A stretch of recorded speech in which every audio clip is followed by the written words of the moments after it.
Sometimes your body is sitting still, but your mind feels like it has been running a marathon all day. You wake up tired, go through your responsibilities, answer messages, make decisions, deal with problems, and somehow, by the end of the day, you feel completely drained. But here is the strange part: you may not have done anything physically exhausting. So why does your mind feel so tired? The answer may have less to do with how much you are doing, and more to do with how much your brain is carrying. Mental exhaustion is not simply being tired. It is what can happen when your mind spends too much time processing information, managing emotions, making decisions, anticipating problems, and trying to stay in control. And one of the most interesting things about mental exhaustion is that you often do not realize how exhausted you are until you finally stop.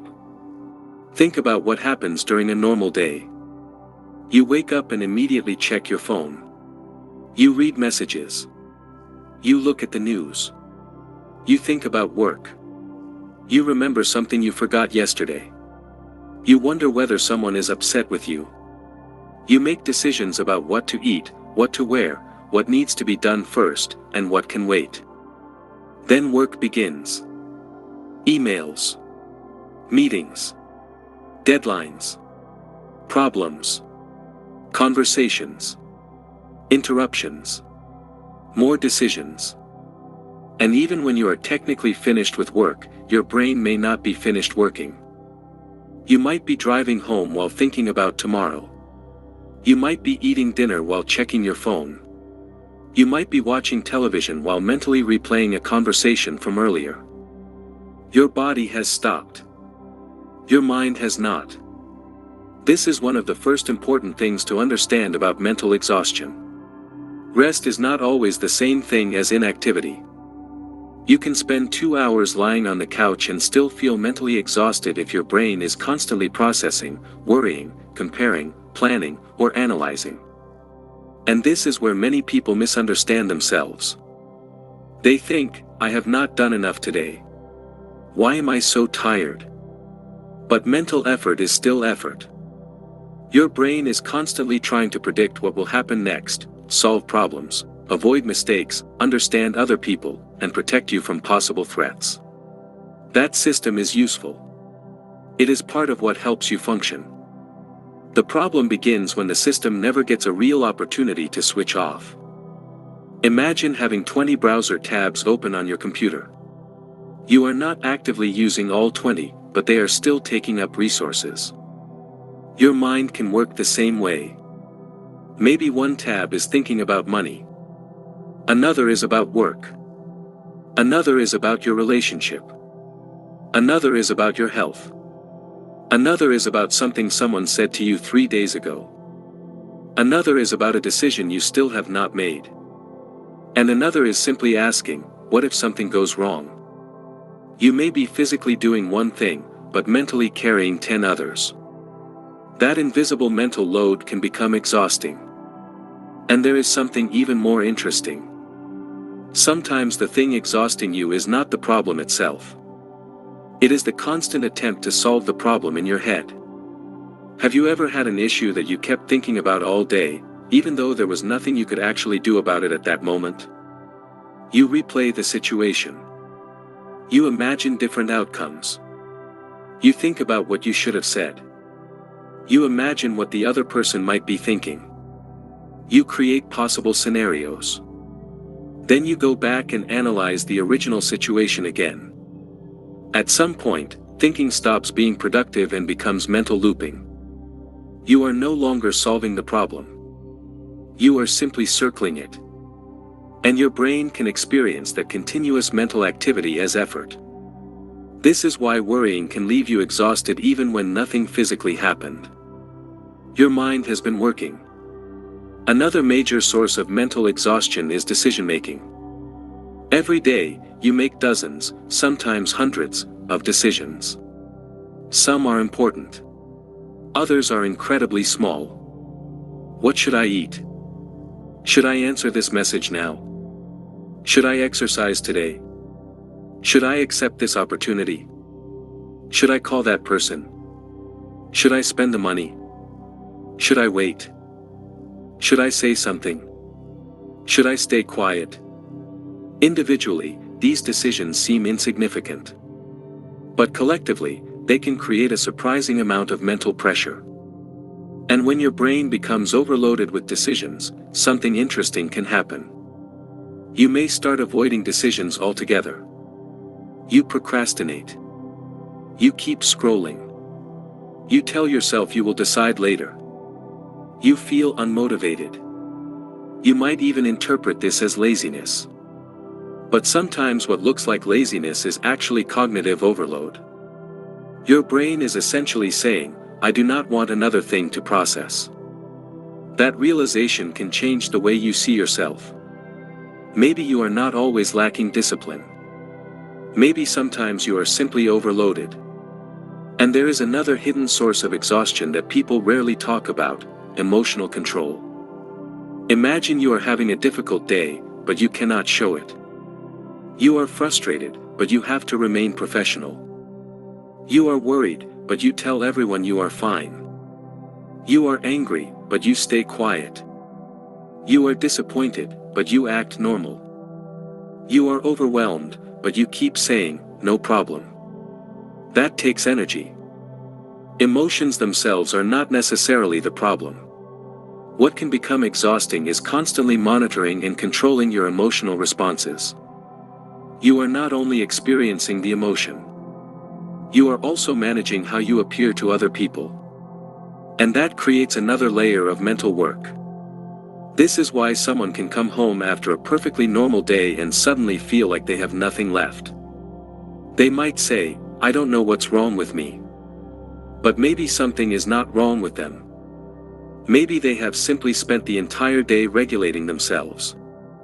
There is another psychological phenomenon worth understanding. Your brain does not always distinguish between a real problem happening right now and a possible problem you are imagining in the future in the same simple way that you might expect. When you repeatedly imagine negative outcomes, your body can respond with stress reactions even though the event has not actually happened. You imagine losing your job. You imagine getting bad news. You imagine someone rejecting you. You imagine making a mistake. You imagine something going wrong.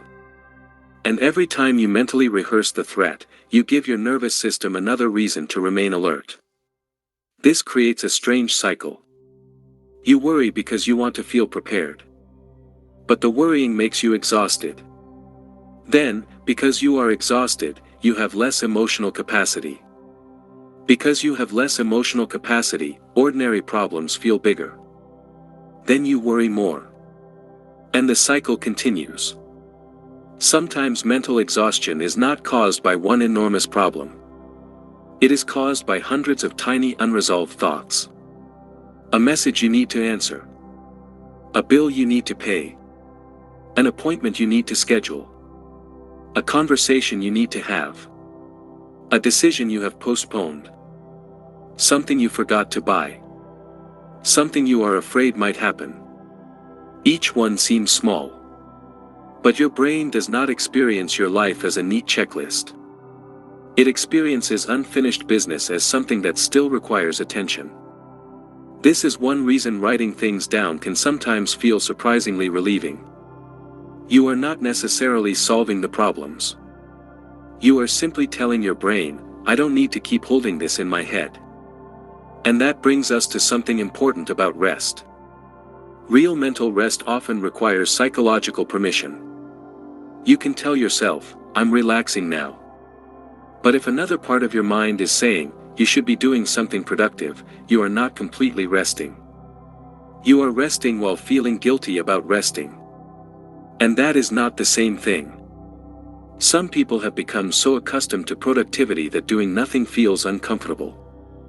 They believe every hour must have a purpose. Exercise. Work. Learn. Improve. Respond. Create. Achieve. Repeat. But the human mind was never designed to operate at maximum intensity all the time. There is a difference between being productive and being permanently activated. And sometimes the most productive thing you can do is allow your brain to stop producing. That may mean taking a walk without listening to anything. Sitting outside. Having a conversation without checking your phone. Doing something simple that does not require performance. Sleeping consistently. Creating periods during the day when you are not consuming new information. Because information is another form of mental stimulation. Think about how much information enters your mind every day. Videos. Notifications. News. Social media. Emails. Advertisements. Messages. Opinions. Arguments. Other people's lives. Your brain has to constantly filter all of this. And when you spend hours consuming information, you may feel mentally full without realizing why. You have been feeding your attention all day. Eventually, attention becomes tired. And when attention becomes tired, concentration becomes harder. You read the same sentence twice. You start a task and immediately check your phone. You walk into a room and forget why you went there. You try to make a simple decision and suddenly feel irritated. You might think your brain is failing you. But often, your brain is simply asking for less input. This is also why mental exhaustion can affect motivation. When you are mentally drained, even things you normally enjoy can feel like work. You might want to exercise, but you cannot get yourself started. You might want to call a friend, but you do not feel like talking. You might have a hobby you love, but even that feels like another responsibility. And this can create another misunderstanding. You think, I don't want to do anything anymore. But sometimes the truth is not that you have lost interest. You have lost available mental energy. There is a difference. And perhaps one of the most important questions you can ask yourself is this. Am I actually tired, or am I mentally overloaded? Because the solution may be different. If you are physically tired, you may need sleep. If you are mentally overloaded, you may need fewer decisions, fewer interruptions, fewer inputs, and some time when nothing is demanding your attention. You may need to stop trying to solve everything at once. You may need to accept that some questions do not need an answer tonight. Some conversations can wait. Some problems cannot be solved today. Some things are outside your control. And accepting that is not giving up. Sometimes it is the beginning of mental recovery. There is a powerful psychological shift that happens when you stop asking, how do I solve everything? And start asking, what actually deserves my attention right now? That question creates space. Because your mind does not need to carry your entire future at this exact moment. You only need to deal with what is actually in front of you. So if you have been feeling mentally exhausted lately, do not immediately judge yourself. Do not automatically call yourself lazy, unmotivated, weak, or undisciplined. Pause for a moment. Ask yourself what your mind has been carrying. What are you constantly thinking about? What decisions have you been postponing? What emotions have you been trying not to feel? What information are you consuming every day? What problems are you trying to solve that are not actually solvable right now? And perhaps most importantly, when was the last time you experienced a moment where nobody needed anything from you, nothing needed to be solved, and you did not need to perform? That kind of silence may be more valuable than you realize. Because mental exhaustion is not always your mind telling you that you need to work harder. Sometimes it is your mind telling you that it has been working hard enough. And maybe the answer is not another productivity technique. Maybe it is not another motivational video. Maybe it is not another plan. Maybe what you need is permission to put something down. To stop carrying tomorrow for a few hours. To stop replaying yesterday. To stop treating every thought as an emergency. Your mind is not a machine that should constantly be producing answers. It is also the place where you experience your life. And sometimes, taking care of your mind means giving it something that modern life rarely gives us. Nothing to solve. Nothing to prove. Nothing to chase. Just a moment to breathe. Because you may not need to become a stronger person to handle everything you are carrying.